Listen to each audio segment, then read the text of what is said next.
Good morning বন্ধুরা, তোমরা সবাই কেমন আছো? আশা করি ভালোই আছো। আমিও খুব ভালো আছি।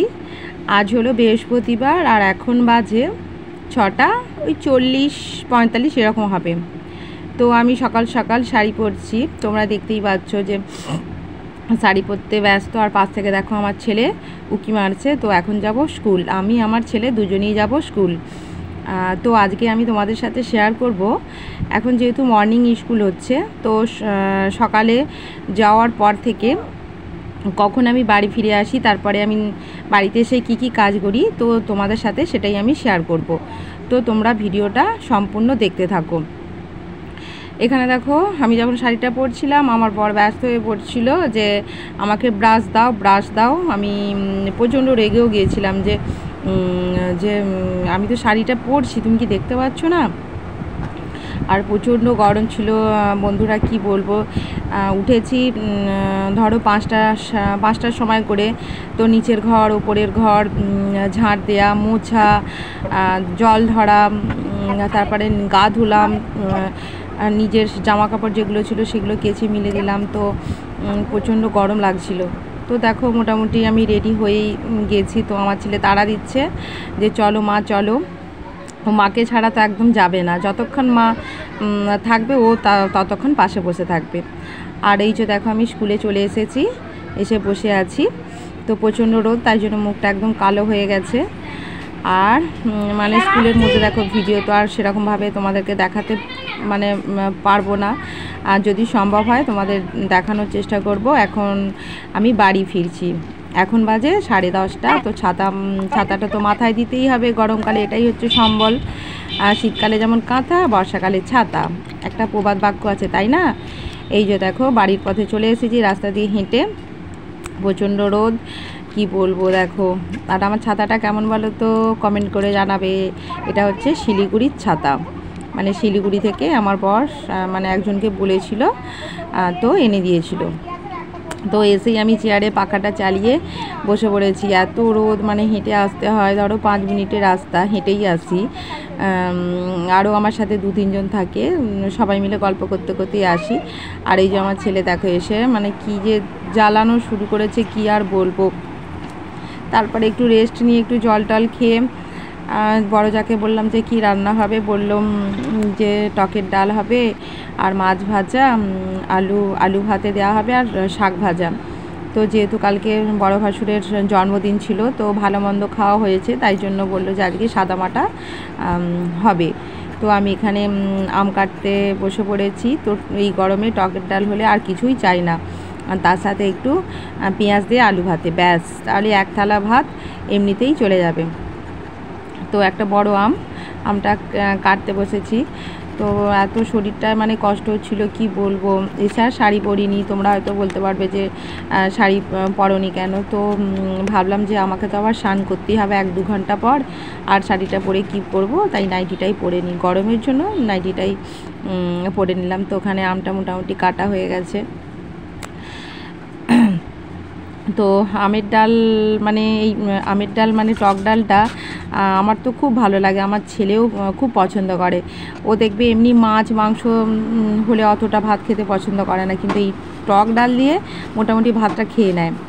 তো আমি যাই হোক, আমি এখানে রান্না করতে বসে পড়েছি, যে তাড়াতাড়ি রান্নাটা বসিয়ে দিই। তাও দেখো 11টা মোটামুটি বেজে গেল এটা ওটা করতে করতে। আর এই যে দেখো আমি একদম প্রেশারে ডাল আর আমটা একবারে সেদ্ধ করে নেব। তো এভাবে আলাদাভাবে করলে কি বলো তো, গ্যাসটাও খরচ হয় আর অনেকটা সময়ও লাগে। আর প্রেশারে সব কিছু দিয়ে সেদ্ধ করে তারপরে ছকে নিলেই ব্যাস টক ডাল রেডি। এই যে দেখো আমি একটু হলুদ, নুন, তেল, ওতে সব কিছুই নিয়ে নিলাম। আর লাস্টে বন্ধুরা একটু সর্ষের তেল ওতে দিয়ে দেবে, কারণ কি বলো তো, যখন সিটিটা হয় না, সিটিটা পড়ে না, অনেক সময় জল ছিটকে বেশি পড়ে, কিন্তু একটু সর্ষের তেল যদি দিয়ে দাও তো আর ছিটকাবে না, তাই জন্যই বললাম। তো রান্নার ফাঁকে ফাঁকে আমি যেখানে রান্না করছিলাম সেখানে তো আর পাখা চালাতে পারবো না, তাই জন্য ছেলে এখানে আঁকতে বসেছে। ও দেখছি পাখাটা বন্ধ করে দিয়ে বসে আছে, ওকে তাই জন্যই বলছিলাম যে পাখাটা চালা না। ও আমার সাথে বিতর্ক করছিল যে না আমার ছবি উড়ে যাবে, হ্যানা ত্যানা এই সব বলতে ব্যস্ত। তো যাই হোক, ওর কাছ থেকে চলে এসে আমি বললাম যে দরকার নেই তোর পাকার হাওয়ায় বসার, তুই যা পারে কর। এখানে এসে দেখো টকের ডালটাই যে হচ্ছে, একদম এক কড়াই বলতে গেলে টকের ডাল। আর করেছি সুজরি শাক ভাজা।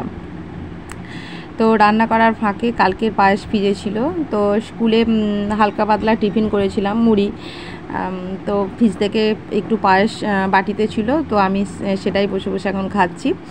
আমার পায়েস খেতে খুব ভালো লাগে, পায়েস, মিষ্টি দই এই জিনিসগুলো আমার ভালো লাগে, কিন্তু মিষ্টি আমার একদম ভালো লাগে না খেতে। তো পায়েসটা আমার খুবই ভালো লাগে, তো সেটাই একটু বসে বসে খাচ্ছিলাম। আর দেখো শাক ভেজে ফেলেছিলাম, টকের ডাল করে নিয়েছিলাম, আর এখানে মৌরালা মাছ ভাজছি। তো ওই মাছটা ঝাল টাল কিছু করবো না, এই মাছটা এমনি ভাজাই রেখে দেবো, তো ভাজা খেতে কিন্তু খুব ভালো লাগে।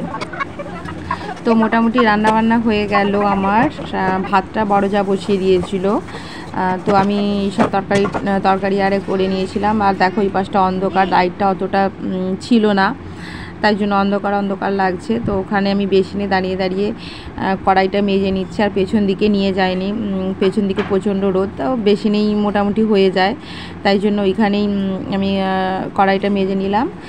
মেজে নেওয়ার পর গ্যাসগুলো সুন্দর করে, এই যে দেখো এখন আবার কেন পরিষ্কার লাগছে বুঝতে পারছি না, তখন অন্ধকার লাগছিল, আবার দেখো অন্ধকার লাগছে, মনে হচ্ছে ক্যামেরার গণ্ডগোলই হচ্ছিলো, তাই জন্য আমি গ্যাসটা ভালো করে প্রত্যেকদিন মুছেই নিই, বেশ ভালো লাগে। দেখবে এক একজন গ্যাস মোছে না, তো 2-3 দিন ছাড়া পরিষ্কার করে, আমি প্রতিদিনই গ্যাস মুছি, দেখতে ভালো লাগে। আর মানে কি বলবো, দেখতে ভালো লাগে ছেড়ে একটা অপরিষ্কার হয়ে থাকলে একটা জিনিসটা মানে কেমন লাগে, নিজের মনটাও যেমন ঘিন করে, ঘৃণা টেনা লাগে, তাই জন্য আমি প্রতিদিনই পরিষ্কার করি। তো যাই হোক, এরপরে গ্যাস মুছে নেওয়ার পর আরও অনেক কাজ, কি বলবো, এরপরে জল ধরতে হবে, ছেলেকে স্নান করাতে হবে, বিছানা পরিষ্কার, ঘরদর ঝাঁট দিতে হবে, এইসব করে তবেই স্নান করা। তো আমার প্রতিদিন স্নান করতে সেই এখন এইরকম টাইমটা, তো 2টো, কোনো দিন 1:30, 1:45 এরকম বেজে যায়। যখন বেলা স্কুল হতো তখন সব কিছু দেখতে 10টার মধ্যে সব কিছু হয়ে যেত। এই যে বিছানাটা একটু গোছাবো, অনেক কাজ, প্রচণ্ড গরম, বাপরে প্রচণ্ড গরম। বিছানায় এসে শুয়ে পড়েছি, জল ধরবো, পাম্প চালাবো, অনেক কাজ, অনেক রাজ্যের কাজ পড়ে রয়েছে। তো তোমরা সবাই কেমন আছো এই গরমে? চোখের অবস্থা দেখো কী হয়েছে, রাতের দিকে একদম ভালোভাবে ঘুমাতে পারছি না। তো দেখো আমি স্নান করে আসলাম, ওই যে বললাম না দুটো আজকে হয়নি, তবুও ধরো 1:45 তো বেজেছেই, এরকম স্নান করে আসলাম। তারপরে মুখটায় আজকে একটু টক দই আর কফি ছিল, সেটা একসাথে মাখিয়ে মুখে, গলাটা প্রচণ্ড চুলকাচ্ছিল, কেন জানি না এত কষ্ট হচ্ছিল, গলা হাত ওইগুলোকে একদম ভালো করে ঘষে মাখলাম। অনেক দিন মাখাও হয়নি সময়ের অভাবের জন্য। বিয়ের পর, মানে কি বলবো, বিয়ের পর বলছি, বিয়ের আগে দেখো এইসব কত কি করেছি, শরীরের যত্ন করেছি, কিন্তু বিয়ের পর আর এই সেভাবে হয়ে ওঠেনি। বিয়ের পর তবুও যখন ধরো ছেলে হয়নি তখন হয়েছে, কিন্তু ছেলে হওয়ার পর আর এখন দেখো সংসার, স্কুল, এইসব নিয়ে আর সময় হয়ে ওঠেনি। তো বন্ধুরা, তারপরে খাওয়া দাওয়ার পর একদম শুতে চলে এসেছি। তো ভিডিওটা আর বড় করব না। তো ভিডিওটা যদি ভালো লাগে তো সাবস্ক্রাইব করতে ভুলো না বন্ধুরা, আর যদি না ভালো লাগে সাবস্ক্রাইব করতে হবে না, কমেন্ট করে জানাবে কেমন হয়েছে, লাইক শেয়ার করবে। আর কি বলবো তোমাদেরকে, ছেলের সাথে খুনসুটি করছি, ছেলেকে আজ তো মাধ্যমিকের রেজাল্ট, সেই সব নিয়েই আমি ছেলের সাথে একটু আলোচনা করছিলাম যে তোকে ভালো করে রেজাল্ট করতে হবে। এইসব ছেলেরা 1st 2nd হয়েছে, ওদের বাবা মায়ের কত আনন্দ বল। আর তুই, মানে এইসব বলছিলাম, আর ওকে বলছিলাম তুই তো এখন ক্লাস 3-তে পড়িস, আর তুই মাধ্যমিক দিবি 2032 না 31 তারিখে, 31 সালে, সরি